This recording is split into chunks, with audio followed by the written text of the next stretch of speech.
Hello. Hello, am audible?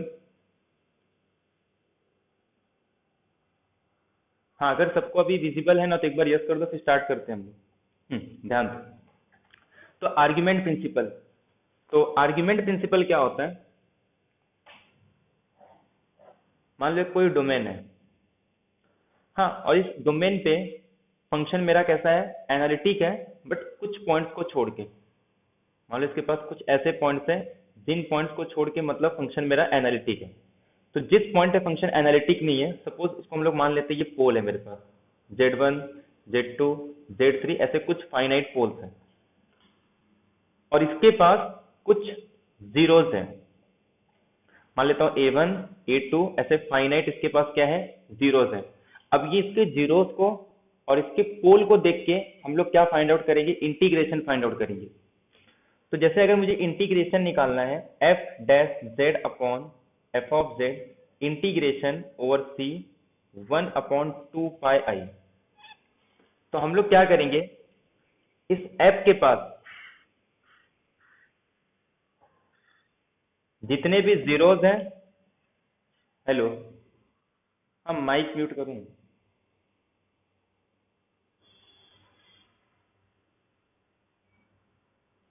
हम्म तो इस function के पास हम लोग क्या चेक करेंगे कि कितने जीरोज हैं और कितने पोल्स हैं। तो मैं जीरोस को बोल देता हूँ n, और जितने इसके पास पोल होंगे उसको बोल दूंगा पोल। तो नंबर ऑफ जीरोस में से माइनस कर देंगे नंबर ऑफ पोल्स को, और इसमें जो उसकी काउंटिंग रहेगी, मतलब अगर किसी एक पॉइंट पे 3 ऑर्डर का पोल है तो उसको भी इसमें काउंट करेंगे। अगर किसी उसके पास 3 ऑर्डर का, ये 2 ऑर्डर का सपोज जीरोस है, तो उसके काउंटिंग के साथ उसको ऐड करना है। जैसे 2 पे अगर उसके पास 3 जीरोस है, 1 पॉइंट पे उसके पास 2 जीरोस है, तो टोटल नंबर ऑफ जीरोस कितने हो जाएंगे? 5। तो उसके काउंटिंग के साथ उसको काउंट करना है। तो n माइनस पी, ये आंसर होता है। इसको बोलते हैं आर्ग्यूमेंट प्रिंसिपल। ये क्लियर है सबको? फंक्शन के जीरोस चेक करो, फंक्शन के पोल्स चेक करो। तो ये इंटीग्रेशन जब भी फाइंड आउट करना है, इसका आंसर क्या होता है? Number of zeros minus number of poles. Argument principle clear है सबको? हेलो। Argument principle clear? एक बार यस कर दो पहले।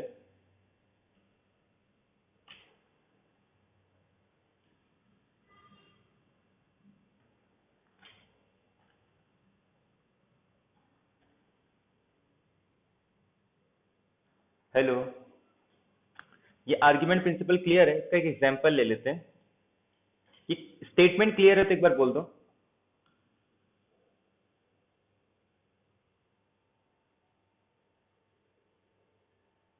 आर्ग्यूमेंट प्रिंसिपल का स्टेटमेंट अगर क्लियर है तो एक बार यस कर दो, फिर इसका एक एग्जांपल देखते हैं, फिर क्लियर हो जाएगा।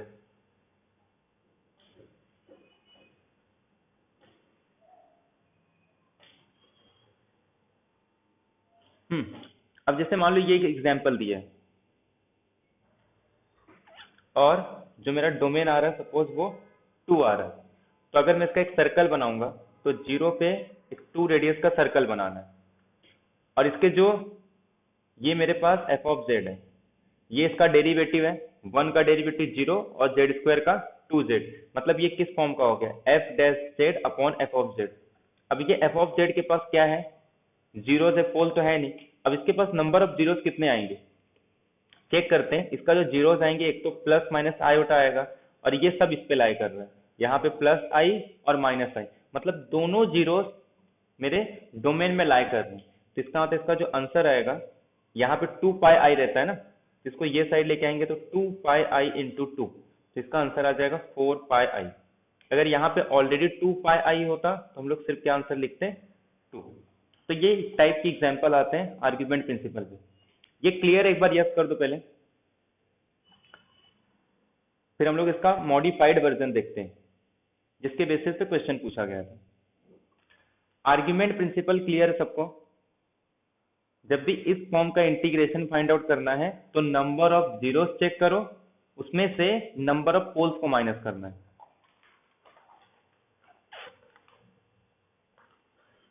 अब मान लो एक डोमेन है, सपोज ये मेरे पास A1, A2, A3, ये वो पॉइंट है जिसपे इसके जीरोस आ रहे हैं। ऐसे मान लो B1, B2, B3, ये इसके पोल्स हैं, मतलब ये पॉइंट पे इसके पोल्स आ रहे हैं, और इसकी कुछ तो काउंटिंग मल्टीप्लिसिटी होगी। मान लेता हूँ इसका काउंटिंग मल्टीप्लिसिटी P1 है, इसका काउंटिंग मल्टीप्लिसिटी P2 है, इसका काउंटिंग मल्टीप्लिसिटी P3 है। ऐसे जीरोस का काउंटिंग मल्टीप्लिसिटी Q1, इसका मल्टीप्लिसिटी Q2, इसका मल्टीप्लिसिटी Q3। और मुझे फाइंड आउट करना है integration of g of z f dash z upon f of z dz, यहाँ पे 2 पाई i लिख देते हैं। तो हम लोग क्या करेंगे, जितने भी पोल आ रहे हैं या जितने भी जीरोस आ रहे हैं, पहले मैं जीरो काउंट करूंगा। पहला जीरो किस पे आ रहा है, A1 पे ना, तो g ऑफ A1, और इसकी काउंटिंग मल्टीप्लिसिटी क्या है, Q1, प्लस सेकेंड जीरो क्या आ रहा है, A2, तो g of A2 into Q2, plus third क्या आ रहा है, A3, तो g of A3 into Q3। इसमें से माइनस करेंगे जितने भी पोल आएंगे। फर्स्ट पोल किस पे आ रहा है, B1 पे, तो g ऑफ B1 इंटू उसकी मल्टीप्लिसिटी P1, ऐसे ही g of B2 P2, g of B3 P3। तो इसको हम लोग बोलते हैं modified version of argument principle. इसको मैं इन जनरल कैसे लिख सकता हूं, summation of g of AI, और हर एक की काउंटिंग मल्टीप्लिसिटी से सपोज QI है, इसमें से माइनस करना है g ऑफ BI, जिसमें AI क्या है, जीरोस, BI क्या होंगे, पोल्स, ये उसके जीरोस का काउंटिंग मल्टीप्लिसिटी,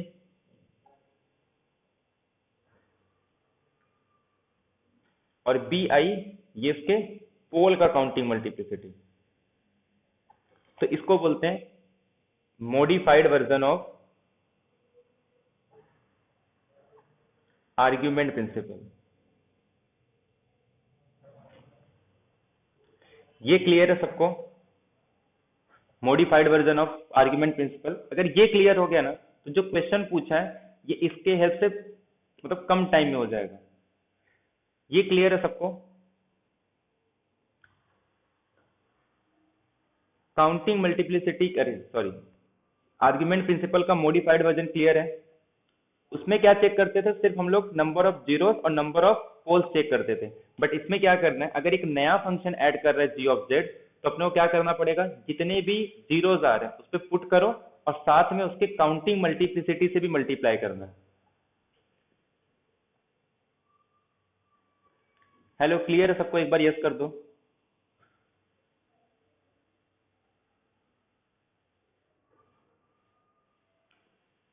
आर्ग्यूमेंट प्रिंसिपल का मॉडिफाइड वर्जन क्लियर है, एक बार यस नो जो भी है क्लियर कर दो। उसके बाद फिर इसके हेल्प से हम लोग आर्ग्यूमेंट प्रिंसिपल भी बना सकते हैं।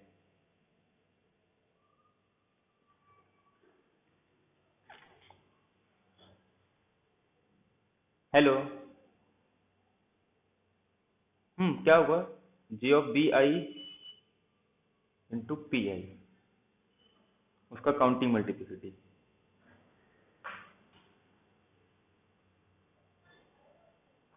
ठीक है, अब ध्यान से सुनो, अगर इसी से आर्ग्यूमेंट प्रिंसिपल का रिजल्ट निकालना है, तो आर्ग्यूमेंट प्रिंसिपल क्या कहता है, उसमें g ऑफ z की वैल्यू क्या होती है, 1। तो इसका मतलब ये सब क्या हो जाएगा, 1 1 और 1। अब ये जो Q1 है, Q2 है, Q3, अगर ये सबको ऐड करूंगा तो ये है क्या, टोटल नंबर ऑफ जीरो, तो इसको मैं n दे सकता हूँ।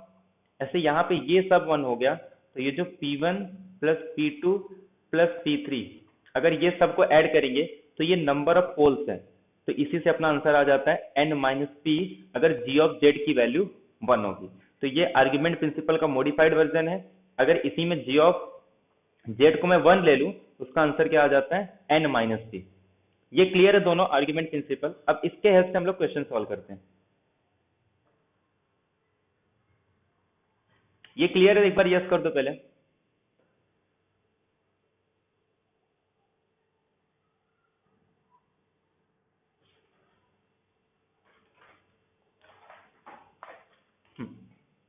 अब क्वेश्चन में क्या पूछा गया था, अपने को कैलकुलेट करना है integration of 1/2 pi z raise to p f dash Z upon F of z d Z.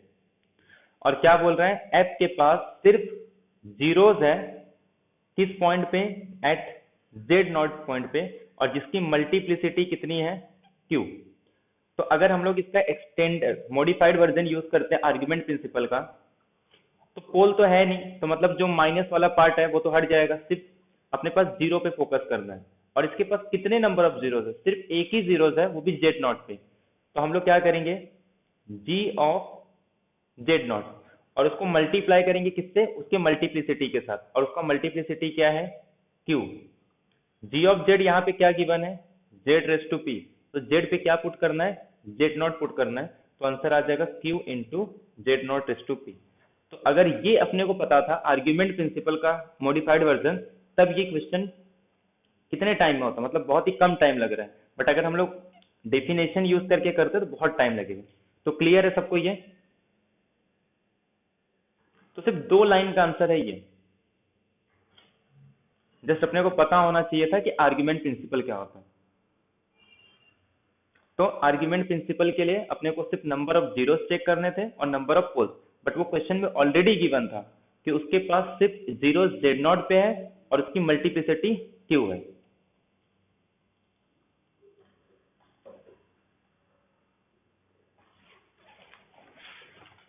तो ये तो हो गए पार्ट बी के। अब पार्ट सी का क्वेश्चन देखते हैं, 2020 के पार्ट सी का क्वेश्चन। अब उसके पहले मैं डेफिनेशन बता देता हूं। ओपन मैपिंग थ्योरम सबको पता है, देखो पहले कितने 4 क्वेश्चन है ना, ये छोड़ो, पहले सिंगुलैरिटी डिस्कस करते हैं।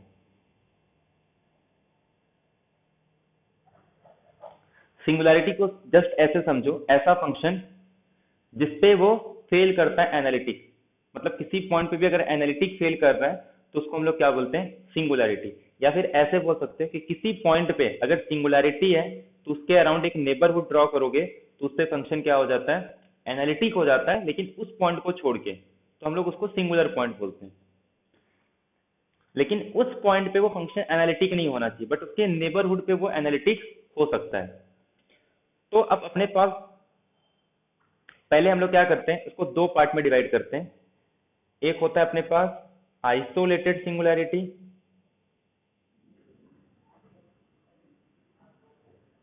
और एक होता है non isolated singularity.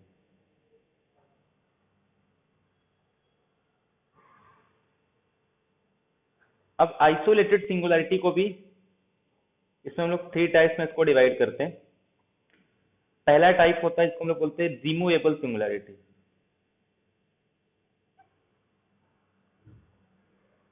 Removable singularity का मतलब फंक्शन एनालिटिक की है, सिर्फ उसको डिफाइन अलग तरीके से की है। सेकेंड पोल।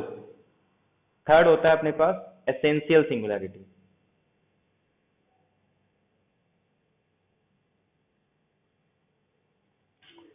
तो ये अपने पास 2 टाइप के सिंगुलैरिटी होते हैं, एक होता है आइसोलेटेड सिंगुलैरिटी, एक होता है non isolated singularity. Isolated singularity का मतलब ये होता है कि उसको हम लोग टेलर सीरीज के एक्सपांशन में लिख सकते हैं या फिर लॉरेंट सीरीज के एक्सपांशन में। अब उसके बाद उसके प्रिंसिपल पार्ट में कितने टर्म्स है उस पर डिपेंड करता है कि वो रिमूवेबल सिंगुलैरिटी है या पोल्स है या एसेंशियल सिंगुलैरिटी। जैसे मैं एक एग्जांपल लिख रहा हूं, किसी फंक्शन को मैं इस तरीके से लिख रहा हूं, 1/z² plus 1/z minus Z plus z² plus z2। तो ये जिसमें अपॉन वाले पार्ट आते हैं ना, कि मतलब जो z का पावर है अगर वो निगेटिव पावर आ रहा है या फिर अपॉन में पॉजिटिव पावर आ रहा है, तो इसको हम लोग बोलते हैं प्रिंसिपल पार्ट,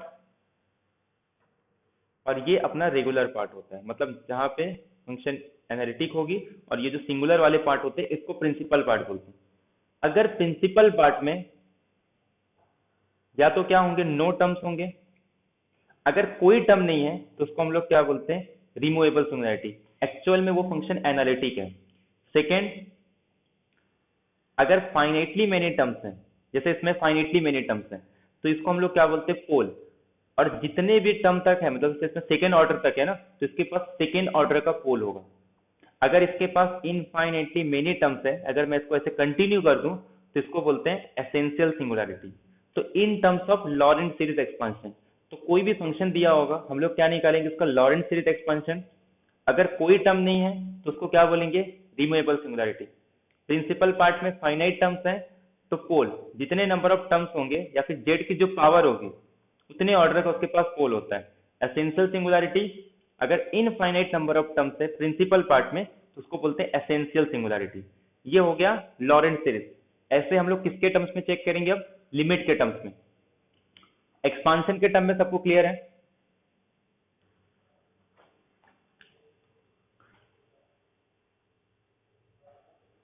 हेलो,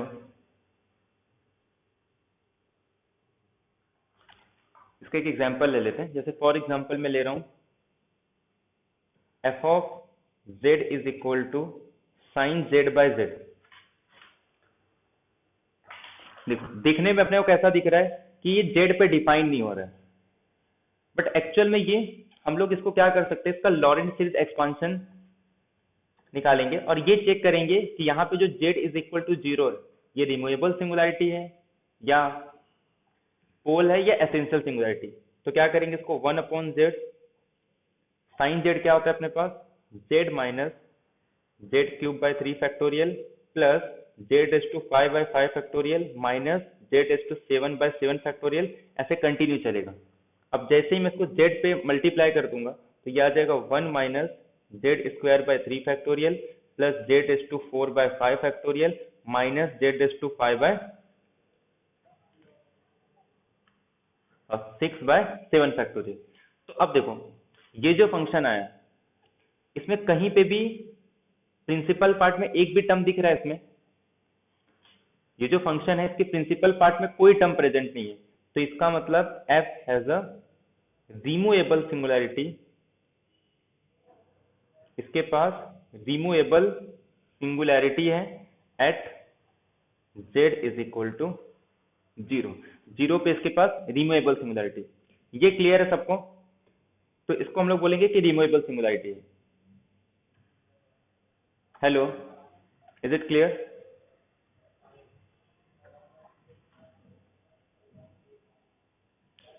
हेलो, एक बार यस कर दोगे क्लियर है तो।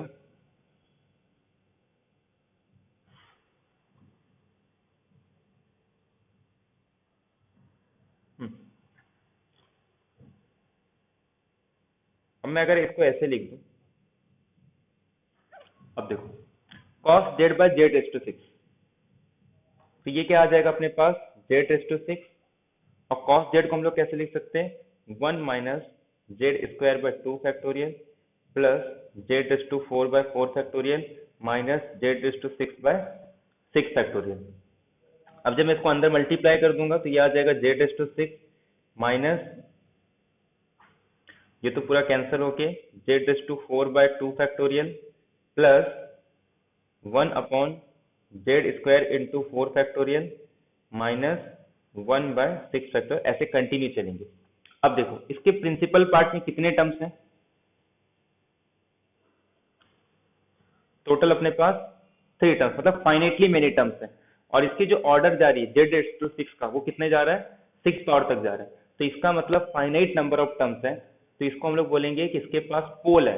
कितने ऑर्डर का पोल है, तो यहाँ पे जेड एस टू 6 है, तो f has a pole of order 6। Clear है सबको ये? तो एफ के पास 6 ऑर्डर का पोल है। तो ये सेकंड एग्जांपल हो गया पोल का। अब ऐसे ही लेते हैं, सपोज मैं एक एग्जांपल ले रहा हूँ f of z is equal to e raise to 1/z। अब मैं इसको एक्सपांड करूंगा तो इसका आंसर क्या आएगा, summation z raise to n by n रहता है ना, n फैक्टोरियल। तो हम लोग क्या करेंगे, z के प्लेस पे क्या पुट करूंगा मैं, 1/z raise to n into 1/n factorial. तो जब हम लोग इसको ओपन करेंगे तो ये अपने पास आ जाएगा 1 plus 1/z into 1 factorial 1/z square into 2 factorial 1/z cube into 3 factorial 1/z raise to 4 into 4 factorial, ऐसे कंटिन्यू चलते जाएगा। अब इसमें कितने टर्म्स आ रहे हैं प्रिंसिपल पार्ट में, इनफाइनेटली मेनी टर्म्स आ रहे हैं। तो जब भी प्रिंसिपल पार्ट में इनफाइनाइटली मेनी टर्म्स होंगे उसको हम लोग बोलेंगे कि ये हमारे पास एसेंशियल सिंगुलैरिटी है।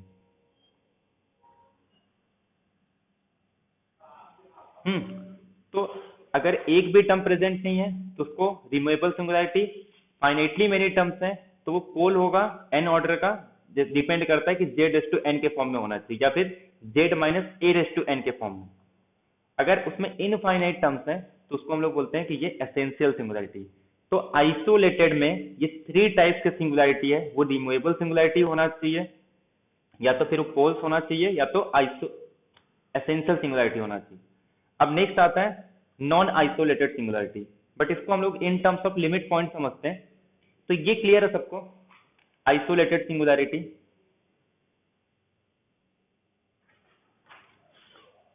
आइसोलेटेड सिंगुलैरिटी क्लियर है सबको in terms of Taylor series expansion. Next देखते हैं हम लोग इन टर्म्स ऑफ लिमिट।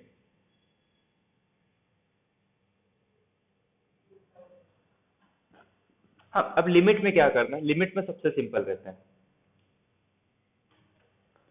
जिस पॉइंट पे चेक करना है ना जस्ट उसका लिमिट निकाल दो। अगर ये एग्जिस्ट करता है और एक फाइनाइट वैल्यू आती है तो हम लोग बोलते हैं कि ये रिमूवेबल सिंगुलैरिटी है। अगर सपोज जो limit z tending to z not f of z ये एग्जिस्ट तो कर रहा है, बट कैसे एग्जिस्ट कर रहा है, इनफाइनेटली, मतलब इनफाइनाइट आ रहा है, तो हम लोग इसको बोलेंगे कि ये पोल है। थर्ड, अगर limit z tending to z not f of z की वैल्यू डजंट एग्जिस्ट, अगर ये एग्जिस्ट ही नहीं कर रहा है तब हम लोग बोलते हैं कि इसके पास एसेंशियल सिंगुलैरिटी है। तो लिमिट के टर्म्स में अगर उसी एग्जांपल को चेक करें, जैसे f of z is equal to sine z bye z है, और अगर मैं इसको जीरो पे चेक करूं तो ये आ जाएगा मेरे पास साइन z बाय z। अब ये 0/0 फॉर्म का है तो हम लोग इसका डेरिवेटिव ले सकते हैं। तो लिमिट एल हॉपिटल रूल से ये साइन z का आ जाएगा cos z और z का आ जाएगा 1। तो इसकी लिमिट 1, मतलब लिमिट एग्जिस्ट कर रही है, वो भी कैसा एग्जिस्ट कर रहा है, फाइनाइट एग्जिस्ट कर रहा है, तो हम लोग बोलेंगे कि इसके पास रिमूवेबल सिंगुलैरिटी है। सेकेंड पोल के लिए चेक करना है तो limit z tending to 0, second example क्या था अपने पास, cos z bye z raise to 6। तो अब देखो ये एक फाइनाइट वैल्यू है और ये एक इंफिनिटी पे जा रहा है, सॉरी जीरो पे, तो इसकी वैल्यू क्या आएगी, इंफिनिटी आएगी, मतलब ये एग्जिस्ट तो कर रहा है बट फाइनाइटली एग्जिस्ट नहीं कर रहा है, तो मतलब ये पोल है। थर्ड, अगर चेक करना है एसेंशियल सिंगुलैरिटी तो limit z tends to 0 e raise to 1/z, ये लिमिट एग्जिस्ट ही नहीं करता है, तो ये डज नॉट एग्जिस्ट, तो देयरफॉर इसके पास क्या आ जाएगा, एसेंशियल सिंगुलैरिटी आ जाएगी। तो ये हो गया इन टर्म्स ऑफ लिमिट। तो लिमिट में जस्ट ये चेक करना है कि वो रिमूवेबल सिंगुलैरिटी है, तो लिमिट अप्लाई करो, वो एग्जिस्ट करना चाहिए। अगर लिमिट एग्जिस्ट कर रहा है बट इनफाइनाइटली तो हम लोग क्या बोलेंगे, पोल है। लेकिन अगर लिमिट एग्जिस्ट ही नहीं कर रहा है तो हम लोग बोलेंगे उसके पास एसेंशियल सिंगुलैरिटी। तो ये क्लियर है, एक तो लॉरेंट सीरीज एक्सपांशन के टर्म्स में कर सकते हैं और एक तो हम लोग लिमिट के टर्म्स में चेक कर सकते हैं।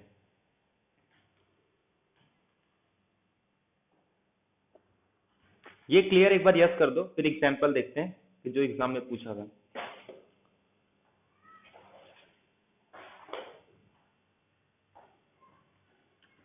ये क्लियर, एक बार यस कर दो पहले।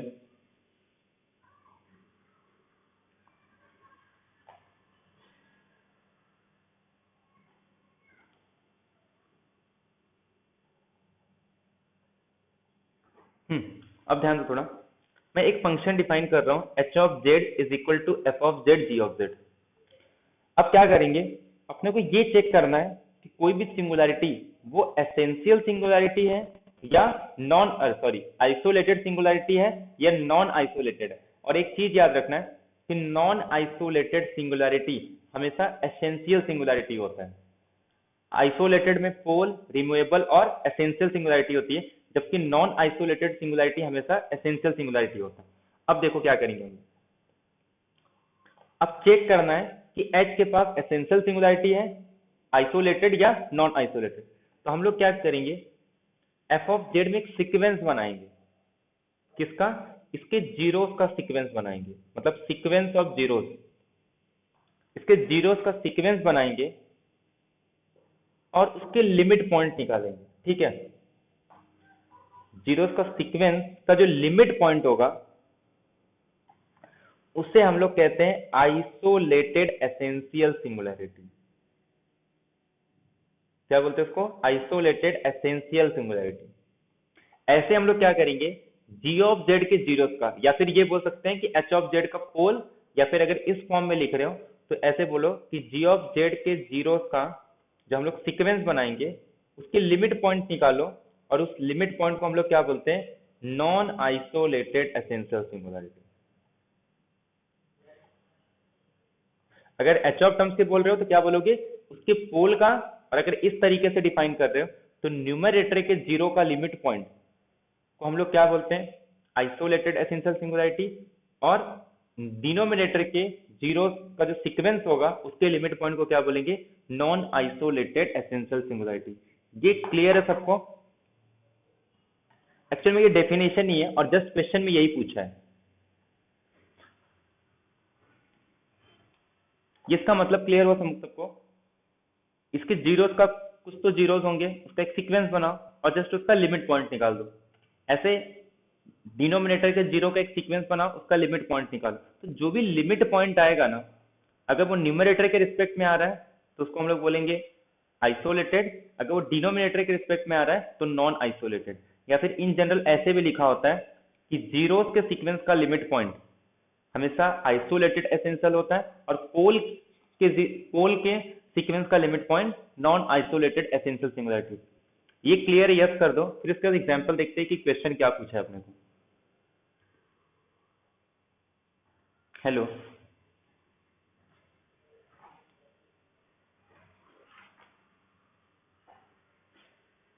हेलो, ये क्लियर है सबको? एक बार यस कर दो पहले। हेलो,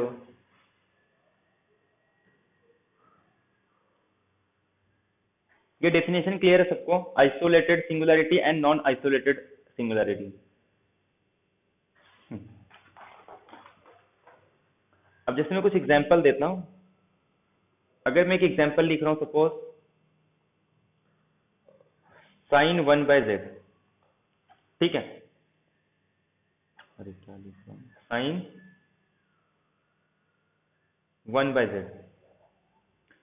तो अब देखो इसके जीरोस किस पॉइंट पे होंगे, 1/z is equal to n pi. मैंने एक सीक्वेंस बनाया, z is equal to 1/n pi. ये कहाँ कन्वर्ट कर रहा है, जीरो पे। तो जीरो क्या हो गया, इसके लिमिट पॉइंट हो गए। तो जीरो किसका लिमिट पॉइंट है, इस फंक्शन के जीरोस का लिमिट पॉइंट है। तो हम लोग क्या बोलेंगे, जो जीरोस आ रहा है ना, यहाँ पे जो जीरो आ रहा है, इस जीरो को हम लोग बोलेंगे कि ये आइसोलेटेड एसेंशियल सिंगुलैरिटी है। लेकिन अगर इसी को मैं ऐसे लिख दूं तो अब ये कहां पे आ जाएगा, इसके पोल पे आ जाएगा। तो यहां पे अब जीरो क्या हो जाएगा, नॉन आइसोलेटेड एसेंशियल सिंगुलैरिटी। ये क्लियर है सबको? जब ये इसके जीरोस का सीक्वेंस बनाए थे हम लोग तो उसके लिमिट पॉइंट को क्या बोल रहे हैं, आइसोलेटेड। लेकिन जब ये अपॉन में आ गया, मतलब डिनोमिनेटर में उसके जीरोस का लिमिट पॉइंट निकाल रहे हैं, तो उसको हम लोग क्या बोल रहे हैं, नॉन आइसोलेटेड एसेंशियल सिंगुलैरिटी। ये क्लियर है? तो अब हम लोग क्वेश्चन करते हैं एग्जाम का। उसमें दिया था कि for Z is equal to minus not is equal to minus I, और एक एफ ऑफ जेड डिफाइन किया है।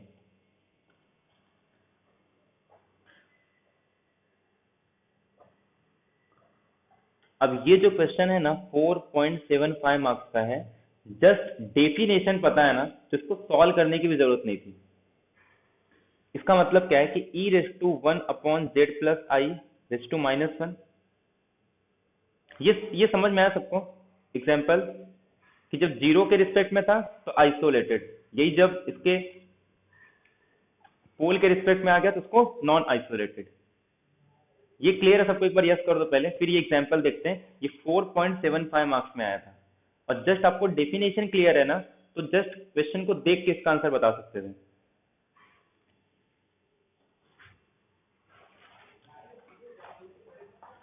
क्वेश्चन देखो क्या था कि z is not is equal to -1, f of z को डिफाइन किया है the exponential function of 1 upon z plus i is equal to अरे -1। अब कह रहा है कि f के पास फाइनेटली मेनी जीरोस होंगे, f के पास एक सीक्वेंस होगा जीरोस का जो कन्वर्ट करता है रिमूवेबल सिंगुलैरिटी पे। f के पास एक सीक्वेंस होंगे जीरोस के जो कन्वर्ट करता है पोल ऑफ f में, या फिर f के पास एक सीक्वेंस होगा जीरोस का that converges to an essential singularity. ये एक्चुअल में डेफिनेशन है कि जीरोस का सीक्वेंस जो कन्वर्ट करता है, अब कन्वर्ट करता है मतलब क्या होगा, लिमिट पॉइंट होगा और उसके लिमिट पॉइंट को हम लोग एसेंशियल सिंगुलैरिटी मतलब चेक करने की जरूरत नहीं थी, डायरेक्ट ये डेफिनेशन ही है। क्लियर है सबको? तो इसका आंसर क्या आ जाएगा, डी आ जाएगा। देखो बाय ऑप्शन से क्लियर है सबको? अगर मतलब ये क्वेश्चन नहीं भी दिया होता ना तब भी इसको देख के बता सकते थे कि इसका आंसर क्या आएगा कि f has a sequence of zeros that converges to essential singularity. अब इसको हम लोग एक बार चेक कर लेते हैं। देखो इसके जीरोस का सीक्वेंस बनाना है, मतलब e raise to 1 upon Z plus i minus 1 is equal to 0। इसको मैं कैसे लिख सकता हूँ, e raise to z plus i is equal to 1। 1 को हम लोग कैसे ले सकते हैं, 1 का मतलब ये है कि जो उसका रियल पार्ट आएगा वो 0 आएगा और इमेजिनरी पार्ट, रियल पार्ट 1 होगा और इमेजिनरी पार्ट 0। तो मैं इसको ऐसे लिख सकता हूँ cos 2n पाई, क्योंकि ये हमेशा 1 होगा और यही sin 2n पाई हमेशा 0 होगा। तो इसको मैं कैसे लिख सकता हूँ एक्सपोनेंशियल के फॉर्म में, e raise to 2n pi आई। तो ये किसके इक्वल हो गया, 1 upon Z E raise to 1 upon Z plus I. जब कंपेयर करेंगे इसको या फिर लॉग अप्लाई करेंगे तो ये आ जाएगा 1 upon Z plus i is equal to e raise to 2n pi i. अगर मैं इसको जेड प्लस आई को कैसे लिख सकता हूँ, 1 अपॉन ई रेस टू, अरे ई नहीं आएगा, सिर्फ 2n पाई आई, 2n पाई आई। तो therefore z is equal to 1 upon 2n pi i minus 1। तो जब मैं इसका लिमिट लूंगा तो इसका लिमिट क्या आएगा, माइनस आई। और माइनस आई क्या है, क्लियरली अपने को पता था कि यहाँ पे जो माइनस आई है ना, माइनस आई कैसा है, एसेंशियल सिंगुलैरिटी है। तो जीरो का जो सीक्वेंस हो रहा है ये कन्वर्ट कर रहा है किस पे, माइनस आई पे। और हम लोग प्रूव करके आए हैं कि माइनस आई यहाँ पे क्या है, जब माइनस आई पुट करूंगा तो ये मेरे पास आ जाएगा एसेंशियल सिंगुलैरिटी। अगर इसको और चेक करना है तो किसका यूज करके हम लोग चेक कर सकते हैं, जो लॉरेंट सीरीज एक्सपेंशन निकालेंगे ना, तो ये क्या आएगा, 1 प्लस 1 अपॉन जेड प्लस आई स्क्वायर। तो 1 तो कैंसिल हो जाएगा, जो 1 अपॉन जेड प्लस आई के ऐसे टर्म है ना वो ऐसे इनफाइनाइट टर्म्स होंगे। तो किस पॉइंट पे आ रहा है, माइनस आई पे, क्योंकि जेड माइनस ए के फॉर्म में लिखते हैं तो ए अपना क्या हो जाता है, सिंगुलर पॉइंट। बट यहाँ पे ऐसे लिखा है जेड प्लस आई, तो माइनस आई क्या हो जाएगा, सिंगुलर पॉइंट। और इनफाइनेटली मेनी टर्म से इसके लिए क्या बोलेंगे, एसेंशियल सिंगुलरिटी। और यहाँ पे मैं क्या कर रहा हूँ, एक सीक्वेंस बना रहा हूँ। किसका सीक्वेंस बना रहा हूँ, जीरोस का, जो कन्वर्ट कर रहा है माइनस आई पे, where minus i is a essential singularity. वैसे जरूरत नहीं थी इसकी, ये डायरेक्ट डेफिनेशन ही है कि जीरोस का जो सीक्वेंस है वो जिस पॉइंट पे कन्वर्ट करता है या फिर लिमिट पॉइंट, उसको हम लोग क्या बोलते हैं, एसेंशियल सिंगुलरिटी। क्लियर है सबको ये क्वेश्चन? और ये क्वेश्चन 4.75 मार्क्स का था और सिर्फ एक ही ऑप्शन करेक्ट है इसका। Is it clear? ये क्लियर है सबको, सिंगुलैरिटी उससे रिलेटेड जो क्वेश्चन पूछा गया था। देखो कॉम्प्लेक्स के क्वेश्चन ना बहुत कम टाइम में और हर बार बनते हैं, और वो डायरेक्ट रिजल्ट बेस पे ही रहता है, मतलब ज्यादा दिमाग नहीं लगाना रहता, जो रिजल्ट है एज इट इज रिजल्ट पे पूछते हैं वो लोग। एक बार यस कर दो, क्लियर है सबको ये? हेलो, ये क्लियर है तो यस कर दो। उसके बाद हम लोग एक क्वेश्चन देखते हैं ओपन मैपिंग थ्योरम पे।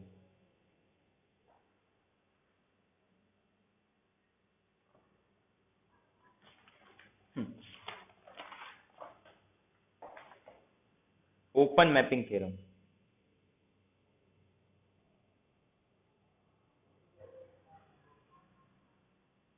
देखो एक तो ओपन मैपिंग थ्योरम क्या कहता है कि अगर मैं एक मैप डिफाइन कर रहा हूं जो कि नॉन कांस्टेंट एनालिटिक है, नॉन कांस्टेंट एनालिटिक है किसी डोमेन पे, ठीक है। तो अगर अब मैं इसका कोई भी ओपन सेट लूंगा तो उसका इमेज जो आएगा ना वो भी ओपन आना चाहिए। इसको हम लोग कहते हैं open mapping theorem. Under non constant analytic function every open set goes to open set, या फिर image of open set is open set. ये अपने पास ओपन मैपिंग थ्योरम।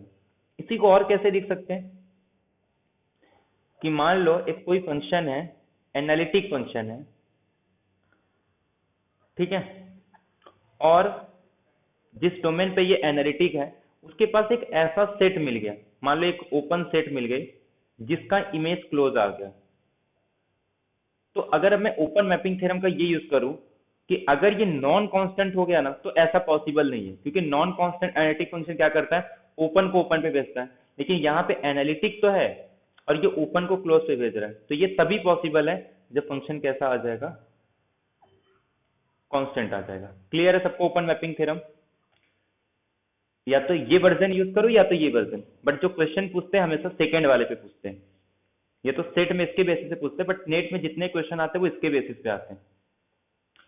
तो non constant analytic function open set को open पे भेजता है। मान लो कोई एनालिटिक फंक्शन ओपन सेट को क्लोज सेट पे भेज रही है, तो इसका मतलब वो कैसा फंक्शन होगा, कांस्टेंट फंक्शन होगा। ये क्लियर है सबको? एक बार यस कर दो पहले।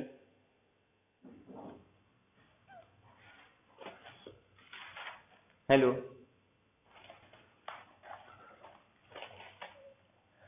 Open mapping theorem clear? एक बार यस कर दो, फिर क्वेश्चन देखते हैं कि एग्जाम में कैसे पूछा था। ओपन मैपिंग थ्योरम क्या कहता है, एक फंक्शन डिफाइन कर रहा हूं मैं, सपोज डी टू सी, ठीक है, और ये कैसा फंक्शन है, be a non constant analytic. तो F of A is open if A is open, ये डेफिनेशन, कि अगर ए ओपन सेट है ना तो इसका जो इमेज आएगा वो कहाँ जाएगा, ओपन सेट पे जाएगा। मतलब यहाँ का कोई भी ओपन सेट लो उसका इमेज कहाँ जाएगा, ओपन पे। कब? जब फंक्शन मेरा नॉन कांस्टेंट एनालिटिक है। तो इसी को और कैसे लिख सकता हूं कि मान लो अगर एक ओपन सेट का इमेज सपोज क्लोज आ गया और फंक्शन एनालिटिक भी है, तो अब ये क्या नहीं हो सकता, नॉन कांस्टेंट तो नहीं हो सकता, क्योंकि अगर नॉन कांस्टेंट हो गया तो ओपन मैपिंग थ्योरम वैलिड नहीं होगा। तो इसका मतलब इसको क्या होना पड़ेगा, कांस्टेंट। कि अगर कोई एनालिटिक फंक्शन ओपन को क्लोज पे भेजता है तो इसका मतलब वो फंक्शन कब पॉसिबल है, जब वो कांस्टेंट होगा, क्योंकि नॉन कांस्टेंट में ऐसा नहीं हो सकता। क्लियर है सब? अभी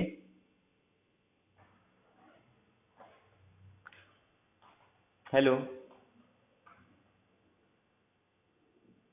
ये क्लियर? एक बार देख लो क्योंकि टाइम नहीं बचा है।